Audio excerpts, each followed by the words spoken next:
¿Qué tal si se pone de pie para la gloria y honra del Señor?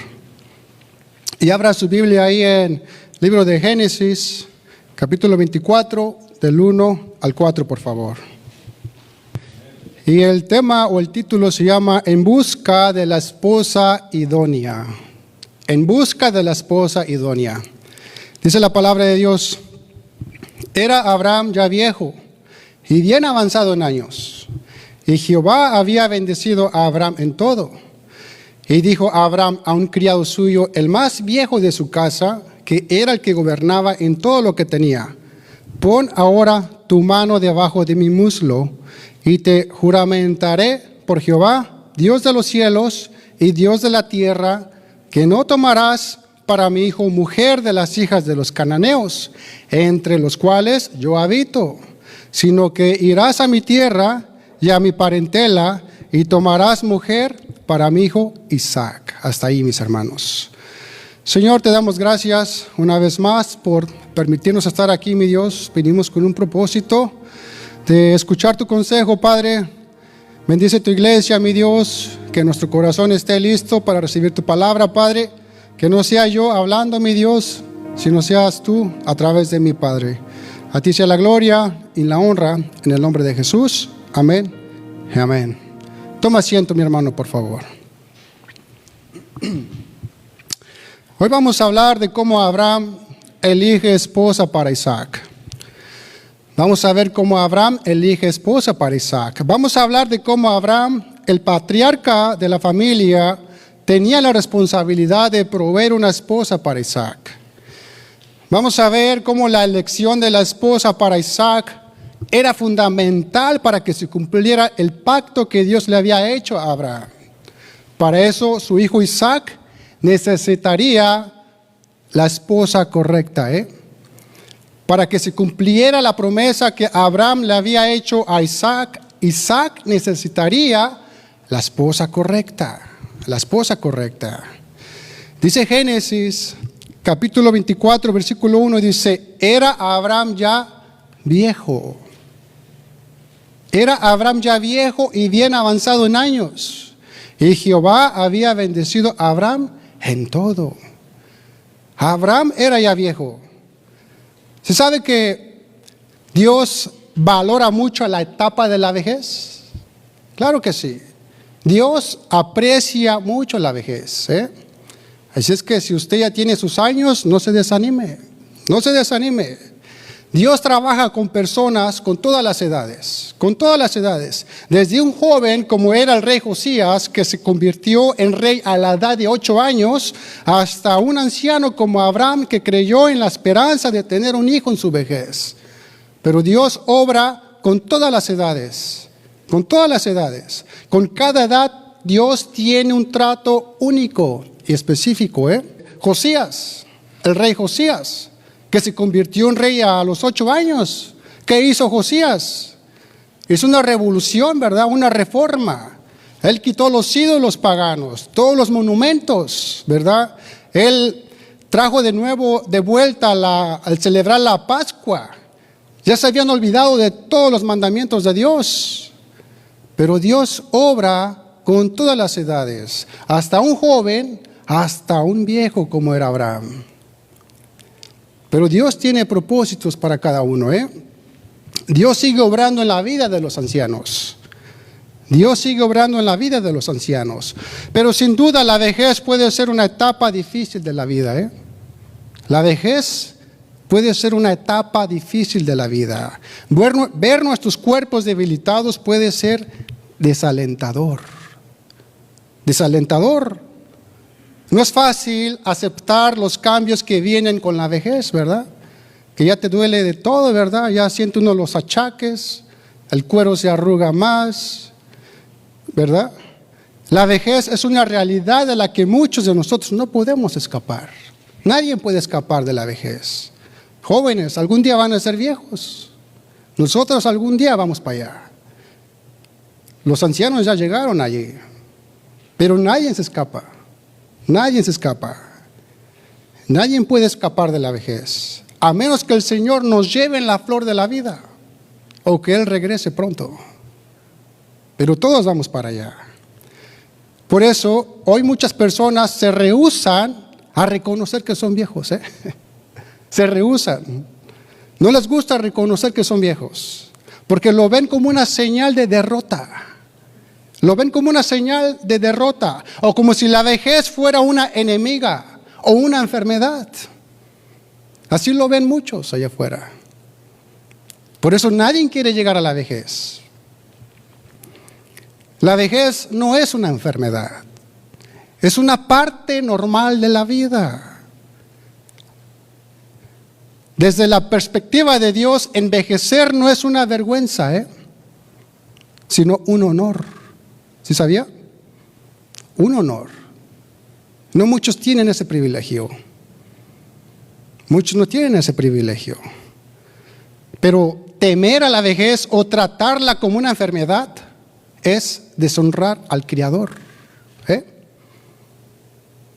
Todo lo creó Dios. Todo lo creó Dios. Hasta la vejez, la juventud, la adolescencia, todo. Y quejarnos de la ansiedad, de la vejez, es como reclamarle a Dios. ¿Por qué, Señor? ¿Verdad? En vez de reclamarle, de no querer ser viejo, ¿por qué no le decimos, Señor, llévame? Si uno quiere llegar a la vejez. Dice Levítico, capítulo 19, versículo 32. Dice, delante de las canas te levantarás y honrarás el rostro del anciano, y de tu Dios tendrás temor. Yo, Jehová. Pone su firma. Yo, Jehová. ¿Qué vamos a hacer delante de las canas? Dice, te levantarás y las honrarás, ¿verdad? Dios considera a los ancianos dignos de honor, de respeto, como lo afirma aquí Levítico, capítulo 19, versículo 32. Ya saben, jóvenes, hay que respetar a nuestros ancianos, a nuestros mayores, porque hoy ya ni se mira quién es el anciano ni quién es el joven, ¿verdad? Y también que los ancianos, los que tienen ya canas, se comportan como jóvenes y los viceversa. Pero veamos cuál es el rol de los ancianos en la iglesia del Señor. ¿Se sabe que los ancianos también tienen un rol en la iglesia? Vamos a ver en Números, capítulo 8, versículo 23 al 26, que el Señor no ha terminado con ellos. El Señor no ha terminado con ellos. ¿Qué dice ahí? Dice, luego habló Jehová a Moisés diciendo, los levitas de 25 años arriba entrarán a ejercer su ministerio en el servicio del tabernáculo de reunión.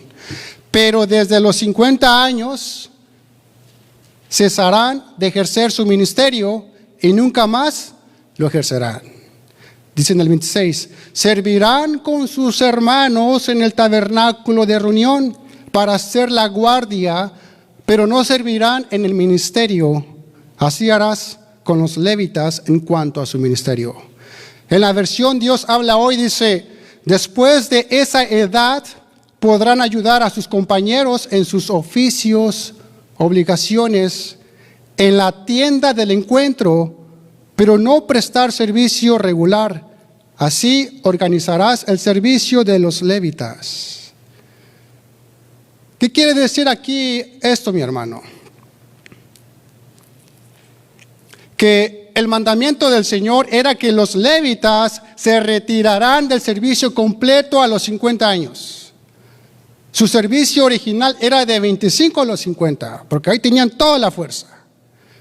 Y llegando a los 50, se retirarán. Pero este retiro no los apartaba de todas las responsabilidades.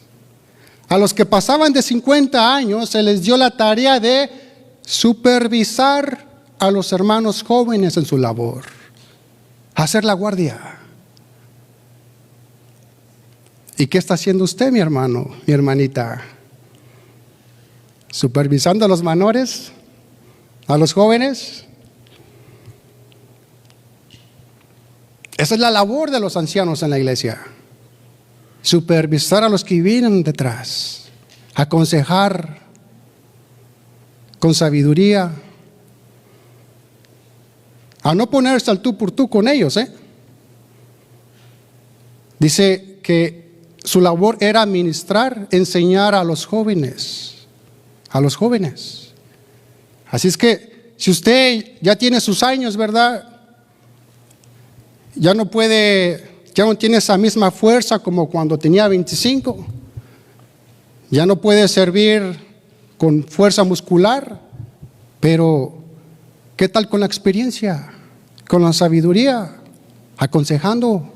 Aquí tenemos algunos jóvenes aquí que necesitan de consejo. Observemos que pasando la edad de 50 años, era la de aconsejar, actuar como supervisores de los hermanos más jóvenes. Ellos debían supervisar y compartir la sabiduría y el entendimiento que habían ganado a través de sus años.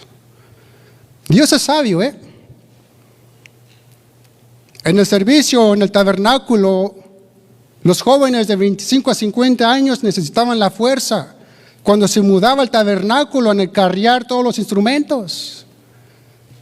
Que dice el Señor, ¿verdad? Ustedes ya están de 50 años, ¿saben qué? Ya retírense, pero no totalmente. Tienen que sírvanme de esta manera. Amén. ¿Qué dice Job, capítulo 12, versículo 12? Dice, en los ancianos está la ciencia, y en la larga edad, la inteligencia. Amén.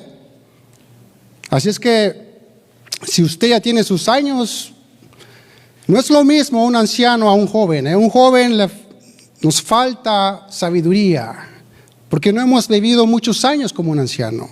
El anciano ya tiene su recorrido, ya experimentó casi de todo, ya sabe más, ¿verdad? Y con su sabiduría tiene que enseñar a los jóvenes, a las jovencitas. La ancianidad no significa que ya no somos útiles en la iglesia, Dios tiene un propósito para los ancianos. Hay veces que los ancianos ya se sienten como olvidados, se sienten como que uno ya no los toma en cuenta. Pero no es eso, Es de que uno ya no les puede dar trabajo, ¿verdad? Como aquí hay servidores, limpiar baños, hacer esto, hacer el otro, ¿verdad? Pero su servicio de los ancianos es aconsejar, compartir la sabiduría. Amén. Necesitamos a los ancianos en nuestras iglesias. Claro que sí. Necesitamos descubrir la sabiduría y la experiencia que ellos ofrecen. Así es que ofrezca su sabiduría, ofrezca su consejo. Dice Tito, capítulo 2, versículo 3 al 5. Dice, las ancianas, asimismo, sean reverentes en su porte, no calumniadoras, no esclavas del vino, maestras del bien, que enseñen a las mujeres jóvenes a amar a sus maridos y a sus hijos, a ser prudentes, castas, cuidadosas de su casa, buenas, sujetas a sus maridos, para que la palabra de Dios no sea blasfemada. Amén. Palabra de Dios, mis hermanos. Hermanos, llegar a la vejez lleno de años es una bendición, Si usted ya tiene sus años, siéntase bendecida. Como lo dije antes, no muchos llegamos a esa edad. Ya Dios la cuidó, la protegió. Usted ya debería estar agradecida con el Señor, bendecida por sus años, con todos y achaques, pero ahí está, ahí seguimos. Amén. Hay varios versículos bíblicos que los respaldan Dice, por ejemplo, ahí en Proverbios, capítulo 16, versículo 31. Dice, corona de honra es la vejez que se halla en el camino de justicia. Otra traducción dice, llegar a viejo es una honra. Las canas son la corona que se gana por ser honrado. Dios honra las canas, honra las canas. Así es que no se pinte el pelo. Déjese sus canitas, ¿verdad? Para la gloria de Dios, para la honra de Dios. También Salmo 92, capítulo 14, versículo 15 dice, aún en la vejez fructificarán. Fíjese, todavía en la vejez serás fructificada. Serás fructificado. Dice, estarán vigorosos y verdes para anunciar que Jehová mi fortaleza es recto y que en él no hay injusticia. Un testimonio vivo son los ancianos.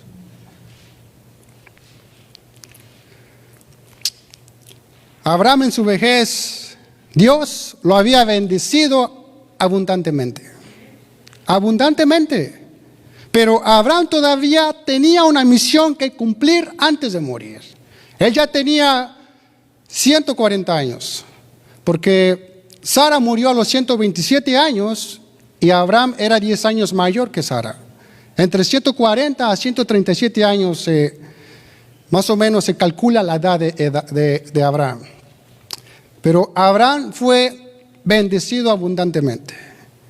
Pero Abraham todavía una misión que cumplir antes de morir. Su esposa ya había muerto. Debía asegurarse de dejar casado a su hijo Isaac para que la promesa de Dios no muriera allí. Dios le había dado una promesa a Abraham. ¿Sabes qué? Tu descendencia será grande. Pero si Abraham solamente tenía un hijo, Isaac, ¿qué necesitaba Isaac?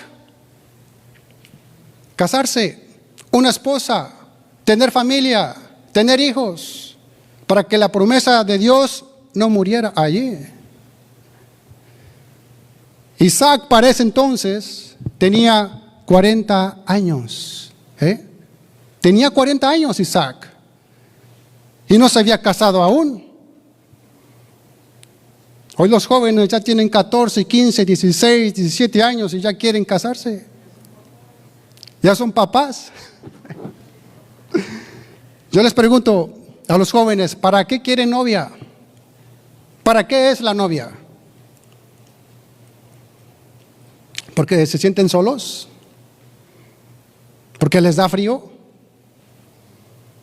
Hermanos, jóvenes, la novia es un paso antes del casamiento. Ya estás comprometido, ya tienes la intención de casarte. Para eso es la novia. Si tienes novia es porque ya tienes planes de casarte.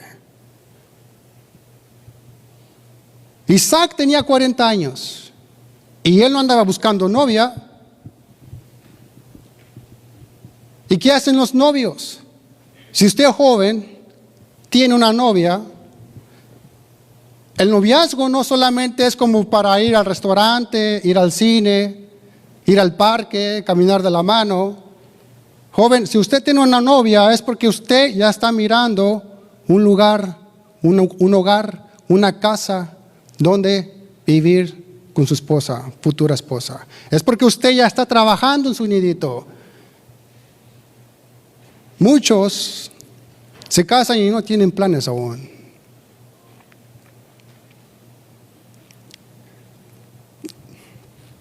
Dice Génesis, capítulo 25, versículo 20, dice, y era Isaac de 40 años cuando tomó por mujer a Rebeca, hija de Betuel, arameo de Padam Aram, hermana de Labán, arameo.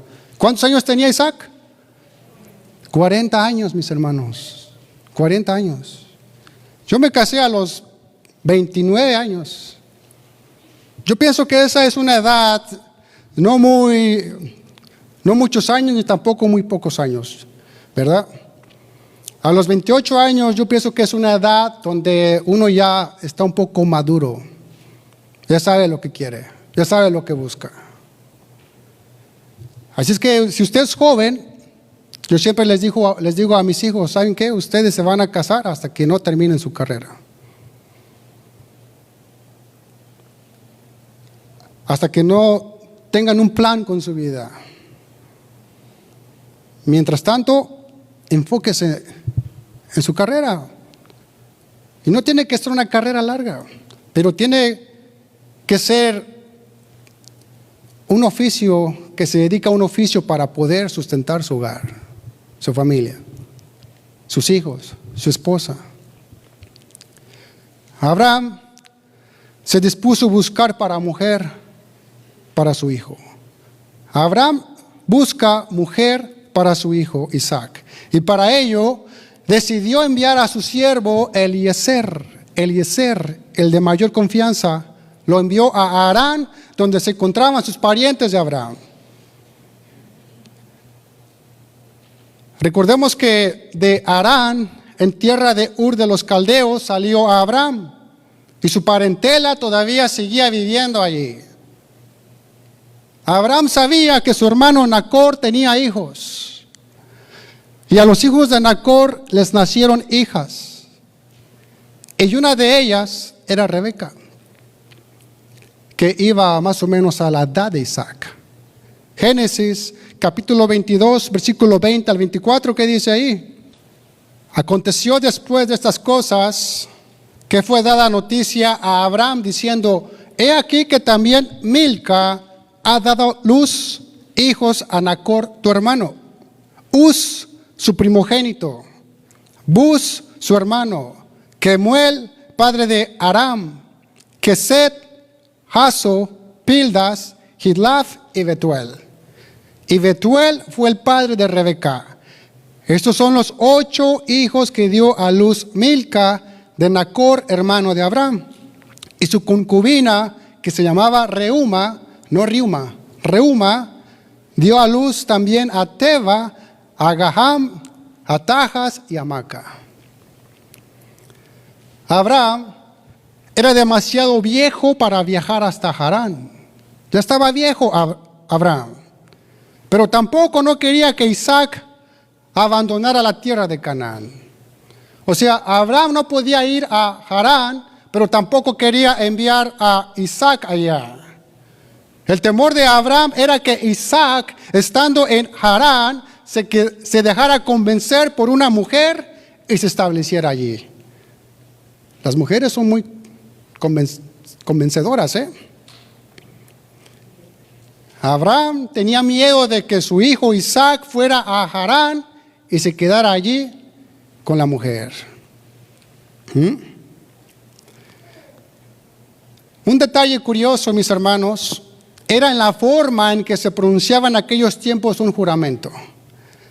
Se colocaba la mano debajo del muslo del hombre a quien se hacía el juramento. Y lo digo porque vamos a leer capítulo 24, versículos 2 al 4. Ponga su mirada ahí.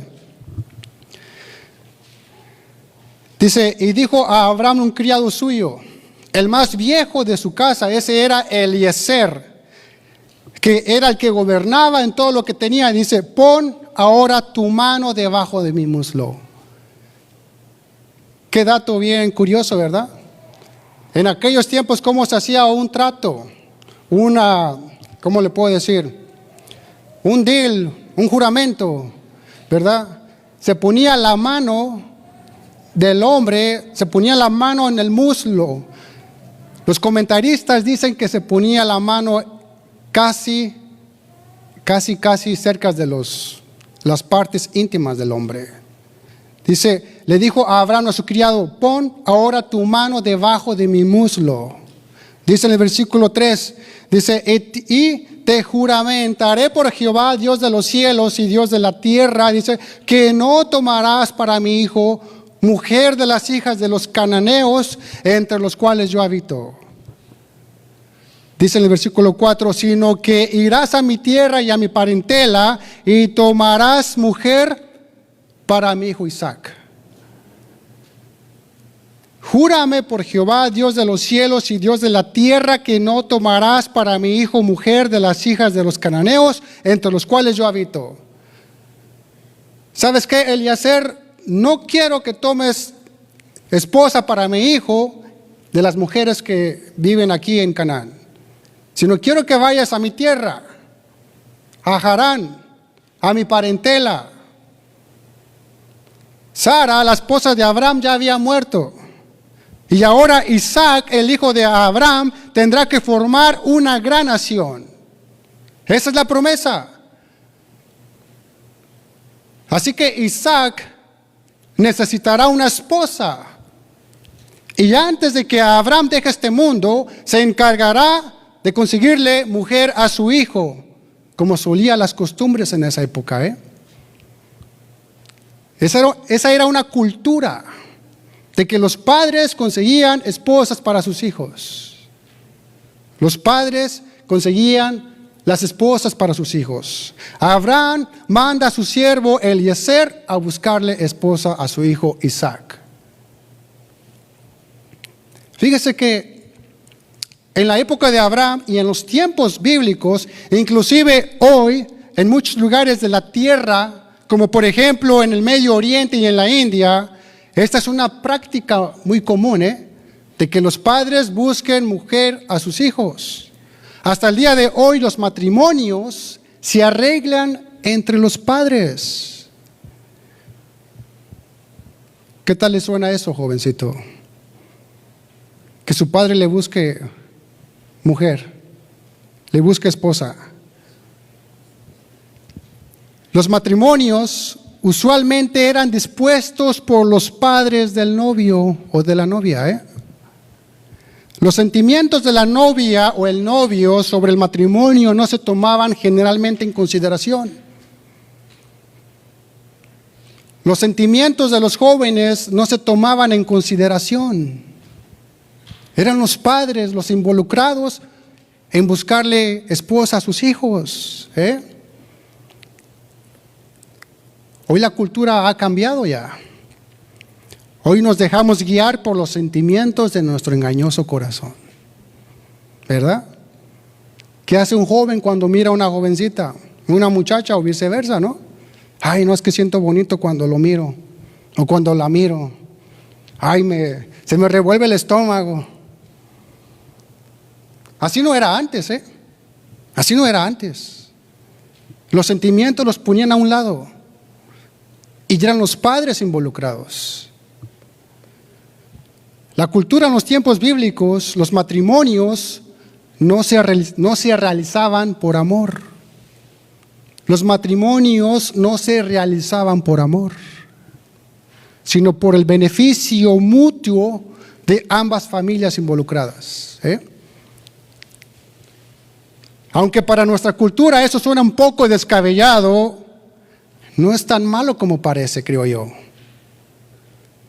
Hoy las estadísticas dicen que hay muchos más matrimonios fracasados en los Estados Unidos que en la India. En la India todavía siguen esa cultura de los padres buscar novia para sus hijos. ¿Y por qué será? ¿Por qué será? Porque no se dejan guiar por su engañoso corazón, por los sentimientos, ¿verdad? Hoy dices que estás bien enamorado, bien enamorada, pero espérate cuando te juntes con ella a ver si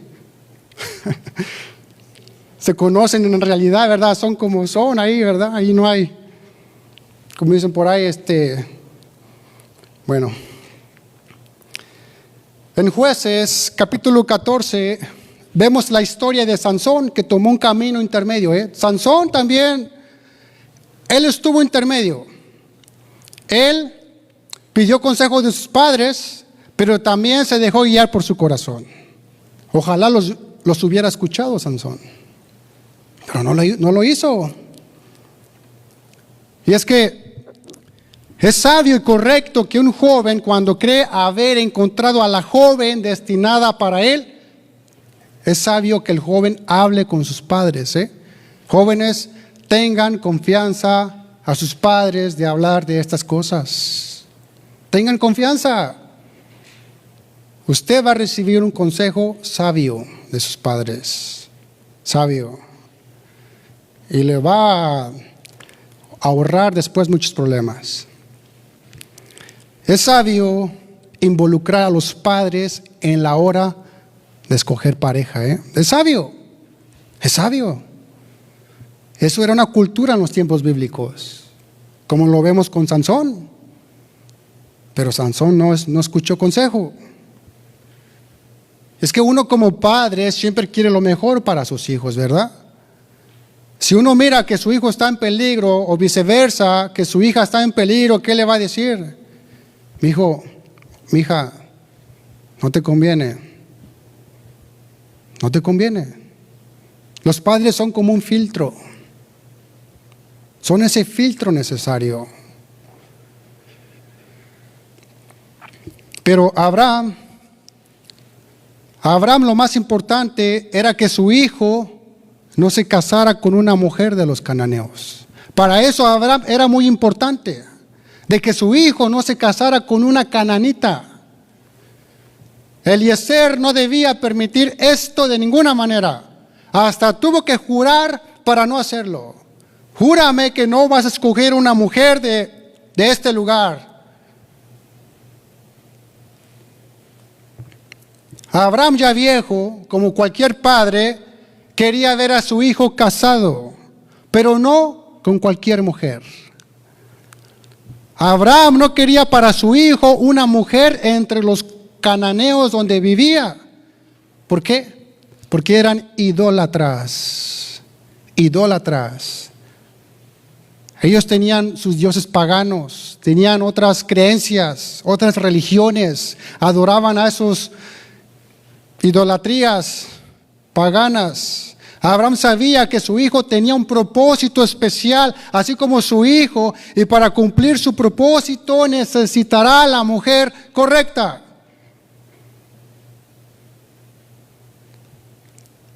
Joven, usted tiene un propósito, y para cumplir ese propósito usted necesita a la mujer correcta, la ayuda adecuada.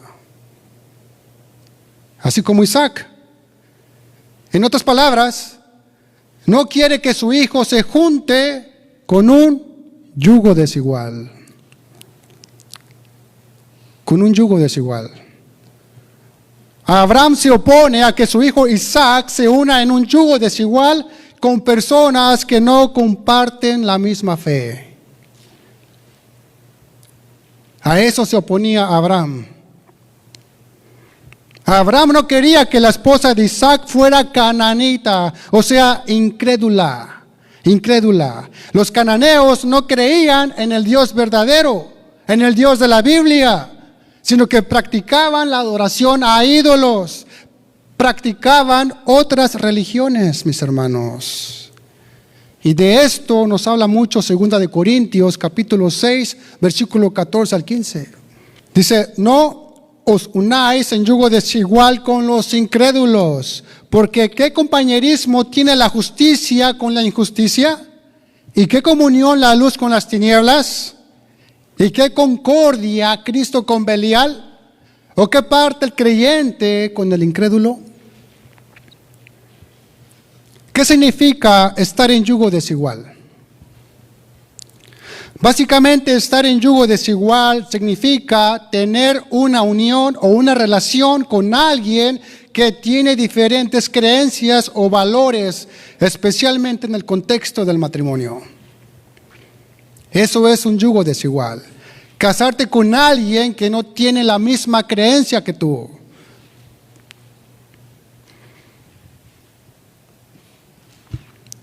Abraham sabía que en una relación es importantísimo estar en la misma página espiritual y moralmente.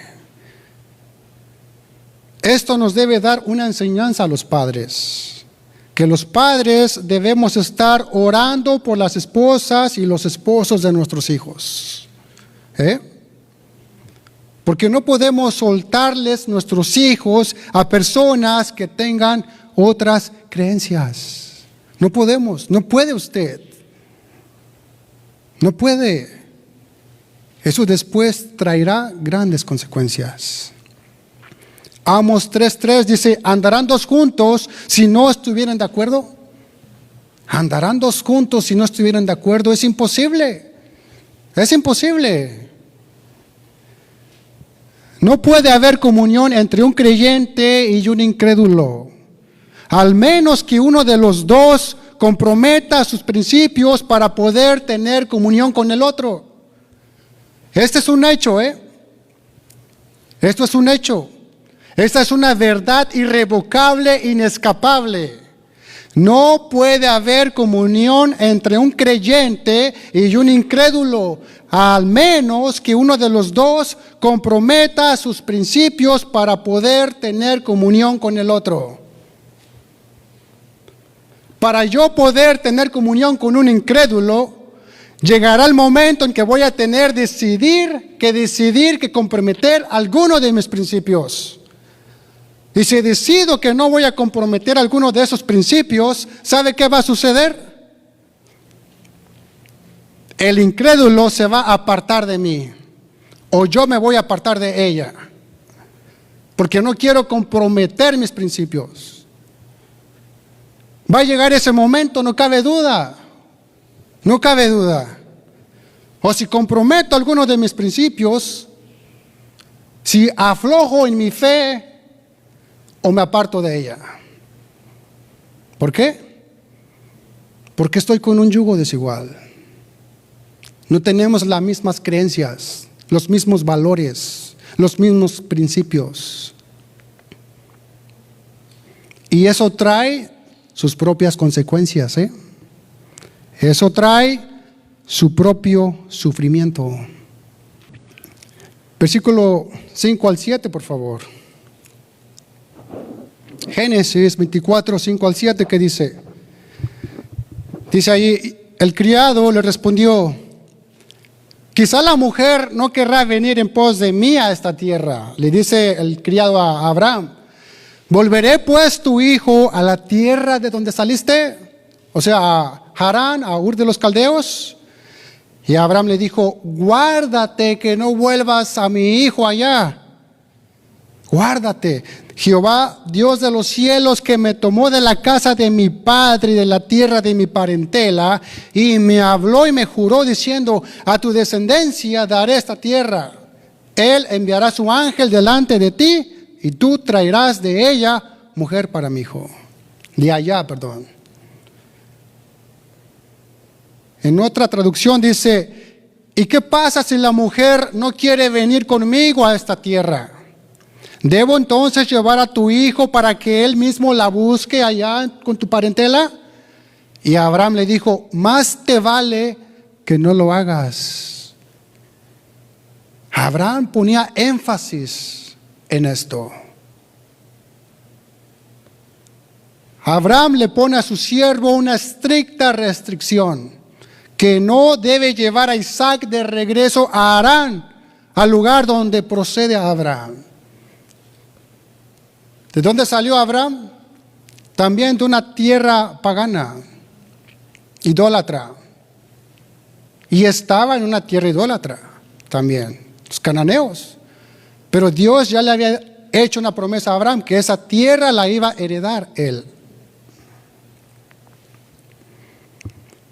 Que si el siervo encontrara el tipo de novia adecuada para Isaac, pero si en dado caso ella no quisiera venir, no quisiera mudarse, Isaac no se mudará a Harán.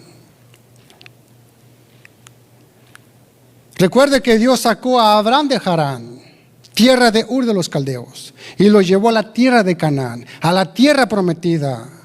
Dios había prometido esa tierra a la descendencia de Abraham, a su hijo. Dios le prometió a Abraham una grande descendencia, pero eso no puede suceder si Isaac no se casa. También Dios prometió un lugar, una tierra que poseer, y eso no puede suceder si Isaac se muda permanentemente fuera de la tierra de Canaán. O sea, fíjese cómo Abraham en su sabiduría sabía que Isaac necesitaba una mujer. Pero también Isaac no tenía que salir de esa tierra porque corría el peligro de ya no volver más. Sabiduría. Abraham no permitirá que Isaac bajo ninguna circunstancia se mude de la tierra prometida, ni siquiera para buscar mujer, para buscar esposa. Abraham confiaba en Dios.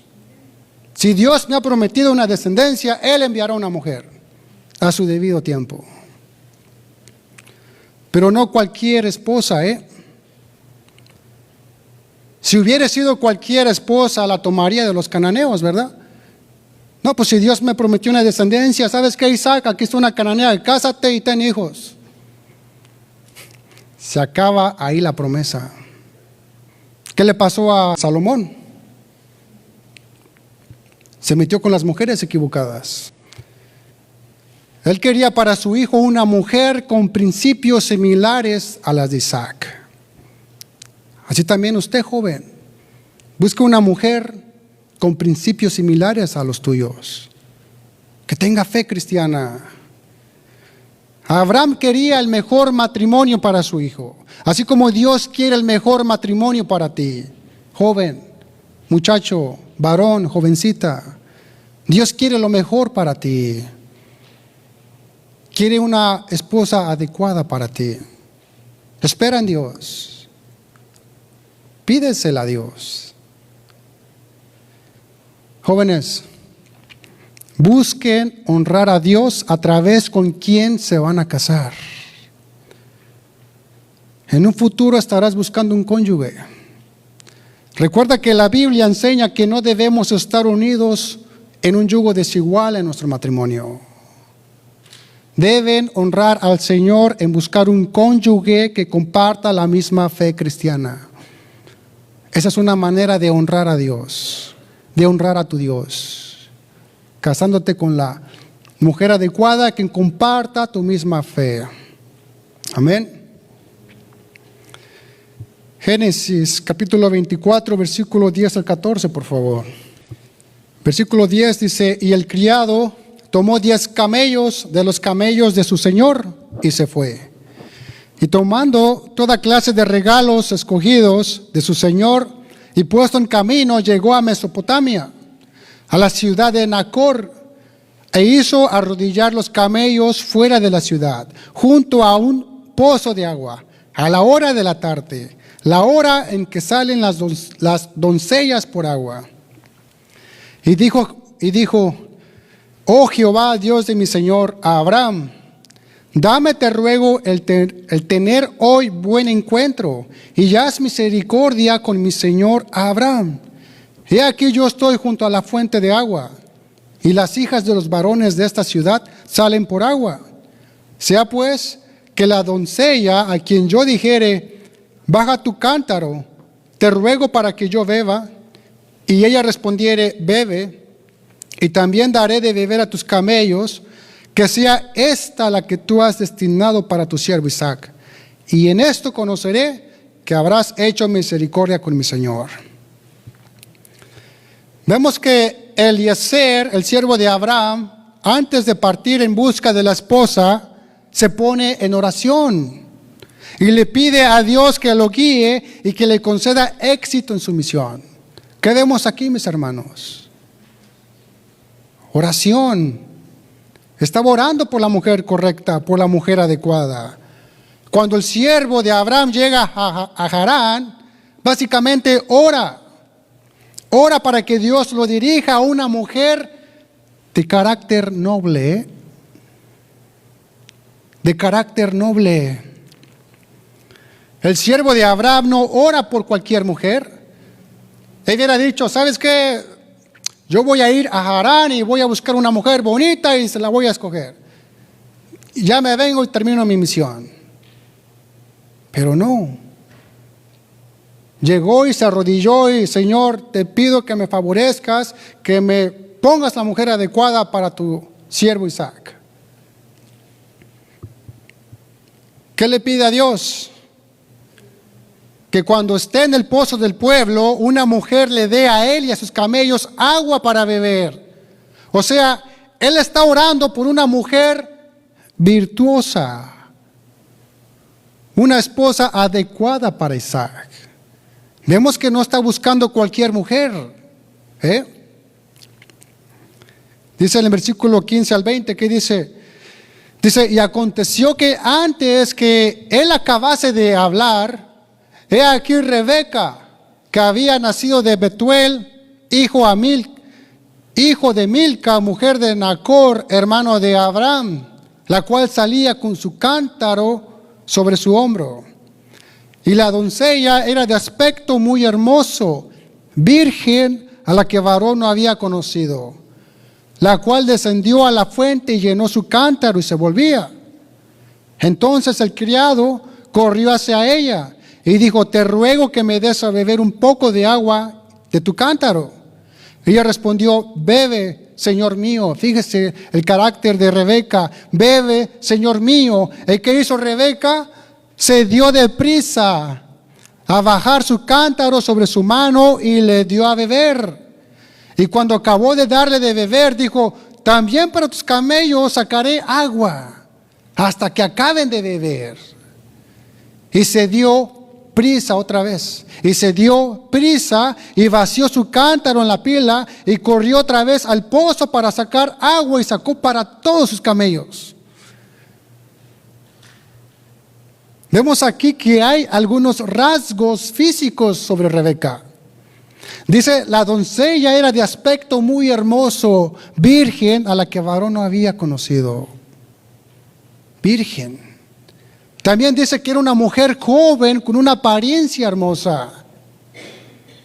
Una mujer que llevaba un cántaro de agua muestra a alguien que es trabajadora. Una mujer que da de beber a un extraño que se lo pide muestra bondad. Bondad.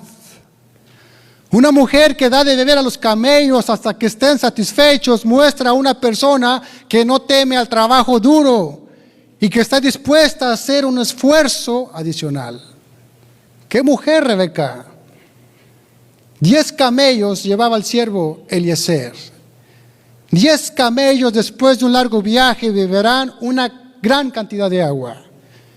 Un camello puede beber hasta 50 galones de agua. Ahora imagínense 10 camellos. Ella tenía un cántaro de 5 galones. Básicamente tenía que dar 10 vueltas por camello. Tuvo que trabajar alrededor de 2 horas de trabajo solo para darle de beber agua a los camellos. Wow. Esa sí es una mujer virtuosa, Lo que le puso Dios al siervo Eliezer. Una mujer virtuosa, trabajadora, noble, virgen. Y lo más importante, hermosa.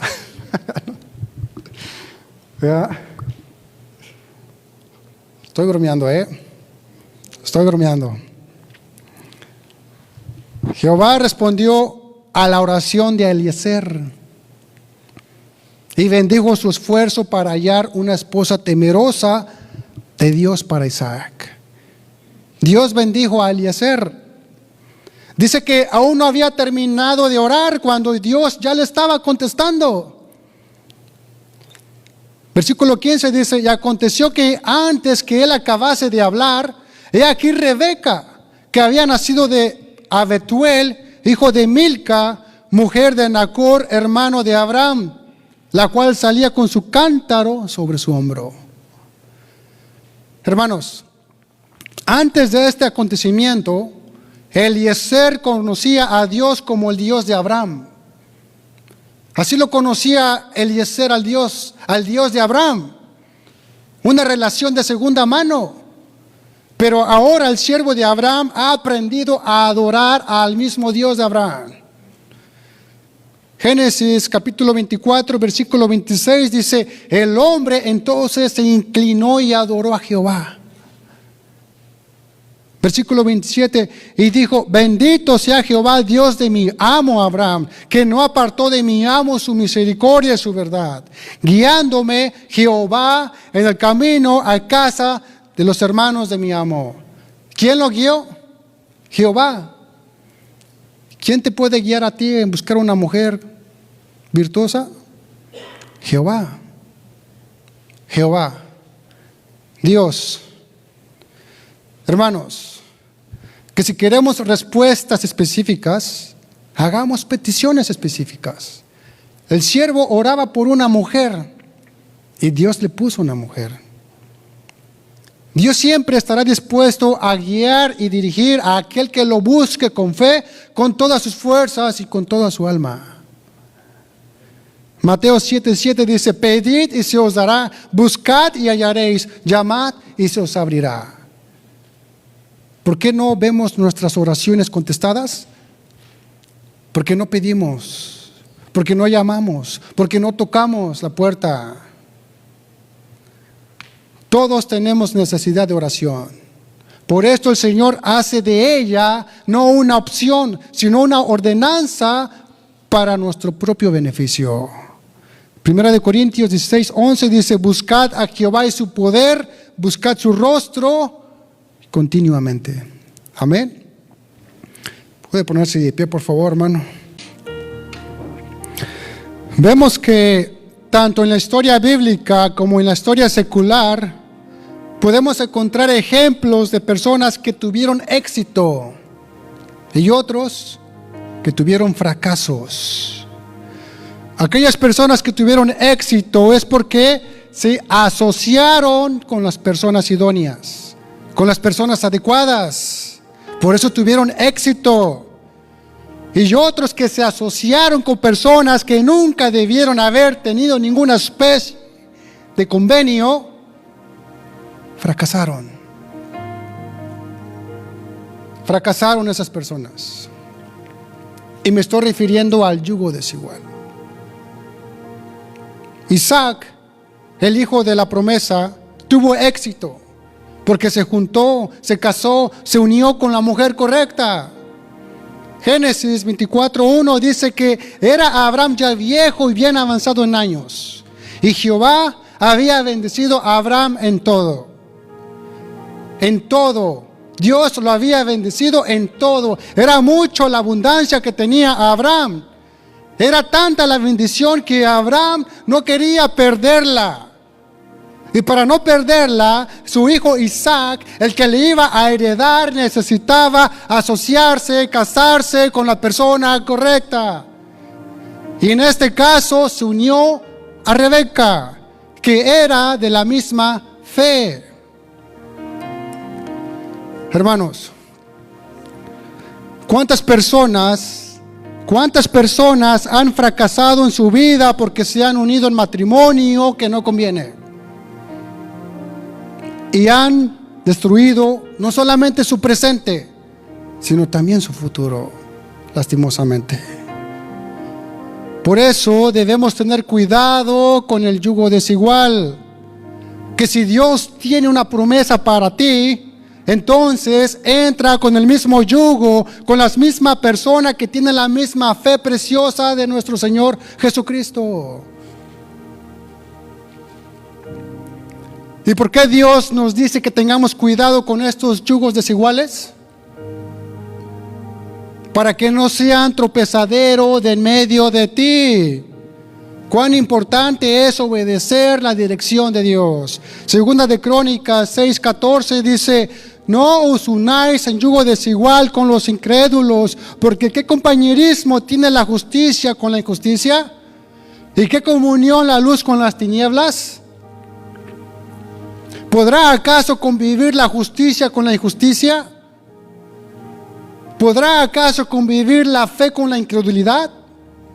Claro que no. Hermanos, la Biblia dice que al unirse en yugo con los incrédulos significa tener comunión con las infructuosas obras de las tinieblas. Aquí nos está diciendo claramente que no formemos ningún pacto con los incrédulos, porque ellos violan las obligaciones del pacto que el cristiano tiene con Dios. Es más fácil bajar un escalón que subir un escalón. Es más fácil que te lleve al mundo a que tú la conviertas a Cristo. Y haya echado delante de ti a muchas naciones, al Eteo, al Gergeseo, al Amorreo, al Cananeo, al Fereceo, al Jebeo y al Jabuseo, 7 naciones mayores y más poderosas que tú, y Jehová tu Dios las haya entregado delante de ti y las hayas derrotado, las destruirás del todo. Todos ellos eran naciones paganas. Y este es el consejo de Dios para su iglesia, para ti. Dice, no harás con ellas alianza, ni tendrás de ellas misericordia, y no emparentarás con ellas. No darás tu hija a su hijo, ni tomarás a su hija para tu hijo. ¿Por qué? ¿Por qué razón? Versículo 4. Porque desviará a tu hijo de en pos de mí, y servirán a dioses ajenos, y el furor de Jehová se encenderá sobre vosotros y te destruirá del todo. Amén. Hermanos, una mujer cristiana soltera o un hombre cristiano soltero de verdad que no debe de manera intencional unirse en yugo desigual con un incrédulo. Porque el precio que hay que pagar es muy alto. Es muy alto. Amén. Vamos a orar, mis hermanos.